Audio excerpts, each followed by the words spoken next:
오늘 우리에게 주신 하나님 말씀은 호세아서 13장입니다. 호세아서 13장 1절에서 16절 말씀 한 절씩 교독하시고 마지막 절 합독하시겠습니다. 에브라임이 말을 하면 사람들이 떨었도다.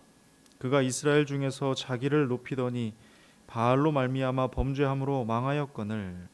이제도 그들은 더욱 범죄하여 그 은으로 자기를 위하여 우상을 부어 만들되 자기의 정교함을 따라 우상을 만들었으며 그것은 다 은장식에 만든 것이거늘 그들은 그것에 대하여 말하기를 제사를 드리는 자는 송아지와 입을 맞출 것이라 하도다. 이러므로 그들은 아침 구름 같으며 쉬 사라지는 이슬 같으며 타작 마당에서 광풍에 날리는 쭉정이 같으며 굴뚝에서 나가는 연기 같으니라. 그러나 애굽 땅에 있을 때부터 나는 내 하나님 여호와라. 나밖에 내가 다른 신을 알지 말 것이라. 나 외에는 구원자가 없느니라. 내가 광야 마른 땅에서 너를 알았거늘. 그들이 먹여준 대로 배가 불렀고 배가 부르니 그들의 마음이 교만하여 이로 말미암아 나를 잊었느니라. 그러므로 내가 그들에게 사자 같고 길가에서 기다리는 표범 같으니라. 내가 새끼 잃은 곰같이 그들을 만나 그의 염통 커플을 짚고 거기서 암사자같이 그들을 삼키리라. 들짐승이 그들을 찢으리라. 이스라엘아, 네가 패망하였나니 이는 너를 도와주는 나를 대적함이니라. 전에 내가 이르기를 내게 왕과 지도자들을 주소서 하였느니라.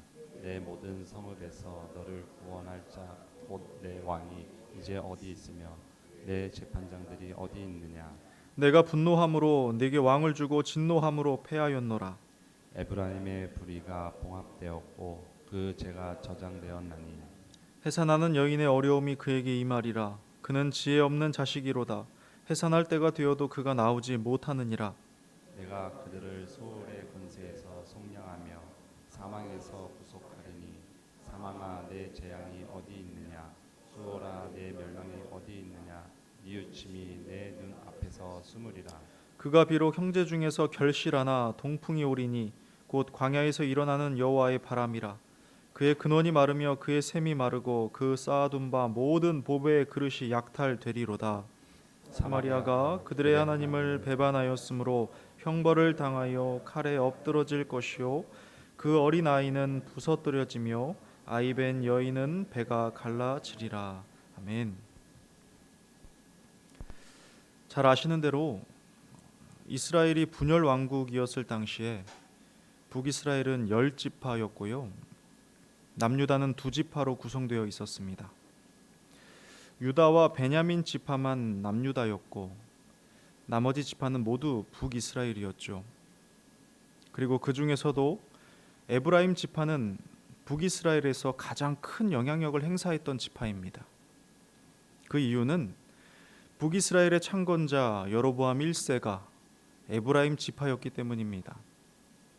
그래서 북이스라엘의 지배계층이 에브라임 사람들로 구성이 되었었고요. 이 때문에 실질적으로 에브라임은 북이스라엘을 대표하는 위치에 서게 되었습니다. 그래서 종종 구약 성경 곳곳에서 이스라엘을 에브라임이라고 표현하기도 하지요. 오늘 본문의 시작도 이 같은 내용을 잘 보여줍니다. 1절인데요. 에브라임이 말을 하면 떨었도다 할 정도인 겁니다. 쉬운 번역에서는 더 상세하게 풀어서 설명을 해주는데요. 에브라임 지파가 하는 말은 온 이스라엘을 벌벌 떨게 만들었다. 그만큼 에브라임 지파는 이스라엘에서 지도적인 위치에 있었다라고 합니다. 그리고 여기에 더해서 북이스라엘은 여로보암 2세의 통치 시기 때 가장 융성했습니다. 정치적으로나 경제적으로나 매우 번영했고요. 강성했지요. 그런데 참 아이러니한 건 이렇게 잘 나갈 당시에 호세아 선지자의 메시지가 선포되고 있었다는 겁니다. 어떤 메시지인가요? 너희는 곧 망하게 될 것이다. 그리고 그 이유가 1절의 뒷부분부터 이렇게 이어집니다. 그가 이스라엘 중에서 자기를 높이더니 바알로 말미암아 범죄함으로 망하였거늘 이제도 그들은 더욱 범죄하여 그 은으로 자기를 위하여 우상을 부어 만들되 자기의 정교함을 따라 우상을 만들었으며 합니다. 패망의 이유가요, 먼저는 자기 자신을 높인 교만 때문이라는 겁니다. 이들에게는 확실히 부와 힘이 있었거든요. 누구도 무시하지 못할 권세가 있었습니다. 그래서 원하는 것은 얼마든지 손에 쥘 수 있었고요, 무엇 하나 부족한 것이 없었습니다. 자, 이게 나쁜 것은 아니죠. 부와 힘이 나쁜 것은 아닙니다. 권세도 그렇고 부족함이 없다는 것도 그래요. 바꿔 생각하면 이것은 오히려 복이라고도 말할 수 있는 것이지 악하거나 나쁜 것은 아닌 겁니다. 그러나 이 복을 받고는 악한 마음을 품는 것이 문제가 됩니다. 부유함을 얻고도 내 배만 불리는 데 사용하는 게 문제가 되는 거예요. 힘과 권세를 얻고도 약자를 돌볼 줄 모르고 오히려 그들을 핍박하는 데 쓰는 것이 문제가 돼요. 부족함이 없으니까 부족한 누군가를 채워주면 참 선한 일인데 오히려 나태하고 게을러져서 쓸데없는 것들에 시간과 마음을 쏟으니 문제가 생기는 겁니다. 복을 받았으면 복된 마음으로 복되게 살아내야 하는데 그렇지를 못한 거예요. 심지어는 기록된 말씀 그대로 이제도 더욱 범죄하여 자기만의 우상을 만들어내지요. 우상을 만든다는 것, 내가 무익한 것에 시간과 마음을 쏟는 일이 바로 이런 것입니다. 우상 숭배가요, 뭔가 대단히 큰 일을 벌이는 게 아닙니다. 말씀 그대로 자기를 위하여 만든 무엇인 거예요. 오로지 쾌락과 안일함과 자기 만족, 먹고 마시고 자랑하는 일에 몰두된 모든 태도를 말하는 겁니다. 그리고 이러한 자들의 특징은 내일도 그럴 것이라는 확신이거든요. 내가 몰두하는 모든 것이 내일도 주어질 것이라는 확신이에요. 마치 인생의 주인이라도 된 양, 이 안락함이 끝나지 않을 것이라고, 이 만족함이 영원할 것이라고 착각 속에 산다는 겁니다. 그러나 오늘 본문은 우리에게 무엇을 말씀하고 있습니까? 3절입니다. 이러므로 그들은 아침 구름 같으며 쉬 사라지는 이슬 같으며 타작마당에서 광풍에 날리는 쭉정이 같으며 굴뚝에서 나가는 연기 같으리라. 놀랍게도 우리는 이 말씀이 어떻게 현실이 되는지 이스라엘 백성의 역사를 통해서 선명하게 보고 있습니다. 불과 30년도 못 되어 모든 것이 잿더미가 되었지요. 영원할 것처럼 그토록 자랑하던 모든 것이요, 말씀 그대로 이슬처럼 먼지처럼 연기처럼 사라졌습니다. 왜 그렇습니까? 망각했기 때문이에요. 잊어버렸기 때문입니다. 내가 가진 것이 어디로부터 왔는지 잊은 겁니다. 잊은 건 소유뿐만이 아니지요. 내 호흡이, 내 생명이, 내 존재가 어디로부터 왔는지를 잊은 겁니다. 6절에서 말씀하시길 그들이 먹여준 대로 배가 불렀고 배가 부르니 그들의 마음이 교만하여 이로 말미암아 나를 잊었느니라 하십니다. 이어 9절에서는요, 이스라엘아 네가 패망하였나니 이는 너를 도와주는 나를 대적함이니라 하십니다.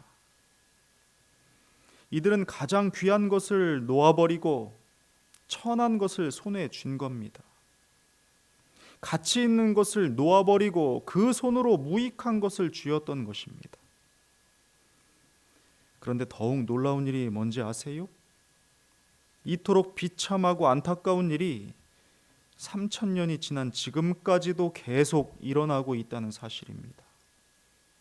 뿐만 아니라 지금 나에게도 일어나고 있다는 사실이에요.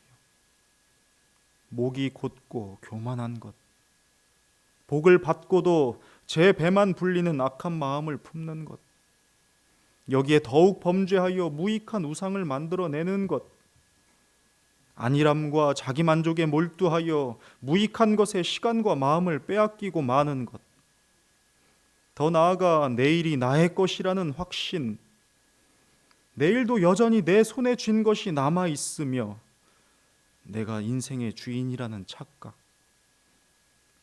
소유한 모든 것이 어디로부터 왔는지를 망각하고 내 호흡과 존재의 근원이 어디인지를 잊은 어리석음 말입니다. 이 모든 애통할 만한 일이 과연 누구의 이야기일까요? 사랑하는 여러분, 우리는 분명히 보고 있는 이스라엘의 역사를 반면교사로 삼아야 합니다. 성경을 통해 일의 시작과 끝을 알게 하셨고 어떠한 방향이 생명의 길인지를 분명히 보여주셨음에도 만약 저들과 동일한 말로를 향해 간다면 이보다 바보 같은 일이 있겠습니까?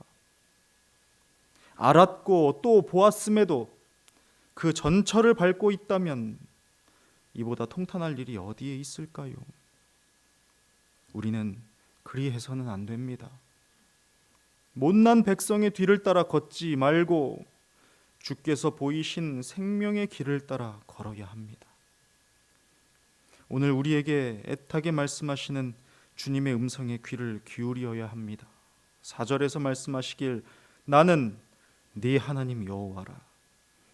나밖에 네가 다른 신을 알지 말 것이라. 나 외에는 구원자가 없느니라 하십니다. 사랑하는 여러분, 악한 데는 미련하고 선한 데는 지혜로우시길 바랍니다. 악한 데는 어린아이가 되고 선한 데는 장성한 자가 되시길 바랍니다. 우리 주님 외에는 다른 신을 알지 못하는 거룩한 삶이 되시길 주님의 이름으로 축복합니다. 하나님 아버지, 오늘도 우리에게 말씀하시고 깨닫게 하시며 우리가 나아가야 할 바를 알게 하시니 감사합니다. 내가 받은 것을 감사함으로 주께 아뢰며 주께서 기뻐하시는 방향대로 사용하며 나누며 누릴 수 있도록 인도하여 주옵소서. 나의 소유뿐만 아니라 나의 삶 자체가 주님께로부터 왔으니 나는 주님의 것이라 고백하는 인생 되기를 원합니다. 우리 모두가 악한 데는 미련하고 선한 데는 지혜로운 복되고 거룩한 백성이 될 수 있도록 은혜 베풀어 주시옵소서. 감사드리며 예수 그리스도의 이름으로 기도드립니다. 아멘.